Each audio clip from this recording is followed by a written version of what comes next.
Hi friends, నేను doctor Deepthi Kareti from ఇమెన్స్ diabetes care centre Hyderabad. ఈ వీడియోలో మనం హైపోథైరాయిడ్ టాబ్లెట్స్ వాడేటప్పుడు తీసుకోవాల్సిన జాగ్రత్తలు ఏంటో చూద్దాం. హైపోథైరాయిడిజంకి వాడే టాబ్లెట్ లీవోథైరాక్సిన్ అంటాం. దీన్ని మనం ఉదయాన్నే ఖాళీ కడుపులో టాబ్లెట్ వేసుకోవాల్సి ఉంటుంది. రెండవది, టాబ్లెట్ వేసుకున్న ఒక అరగంట తర్వాత మాత్రమే కాఫీ, టీ లేదా బ్రేక్ఫాస్ట్ చేయాలి. ఎందుకంటే టాబ్లెట్ అబ్జార్బ్ అవ్వి మన శరీరంలోకి వెళ్ళి పనిచేయాలంటే ఈ గ్యాప్ మెయింటైన్ చేయడం చాలా అవసరం. మూడవది, ఉదయాన్నే థైరాయిడ్ టాబ్లెట్స్తో పాటు వేసుకోవాల్సిన వేరే టాబ్లెట్ ప్రిస్క్రిప్షన్స్ కూడా మీకు ఉండొచ్చు. ముఖ్యంగా యాంటాసిడ్స్ అంటే గ్యాస్ టాబ్లెట్స్. థైరాయిడ్ టాబ్లెట్ వేసుకున్న తర్వాత 1 గంట గ్యాప్ ఇచ్చి మాత్రమే వేరే టాబ్లెట్స్ ఏవైనా వాడాలి. అప్పుడు మాత్రమే థైరాయిడ్ టాబ్లెట్స్ పనిచేస్తాయి.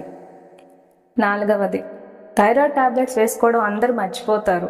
సగం మందిలో TSH లెవెల్స్ ఎక్కువ తక్కువ అవడం మనం గమనిస్తాం.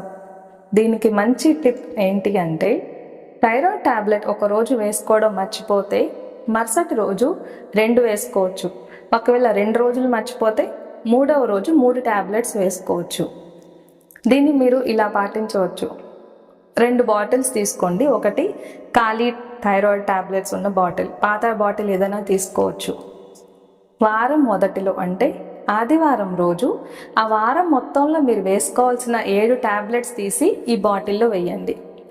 రోజు 1, 2 వేసుకుంటూ వస్తే వారం చివరిలో ఎన్ని టాబ్లెట్స్ మిగిలిపోతే ఆ రోజు అవన్నీ వేసేసుకోండి. ఇలా చేయడం వల్ల TSH లెవెల్స్ అసలు ఫ్లక్చువేట్ అవ్వవు. థైరాయిడిజం అంటే ముఖ్యంగా హైపోథైరాయిడిజం ఎప్పుడూ కంట్రోల్లో ఉంటుంది. ఇలాంటి ఇంట్రెస్టింగ్ వీడియోల కోసం మన ఛానల్ని సబ్స్క్రైబ్ చేసుకోండి. Thank you.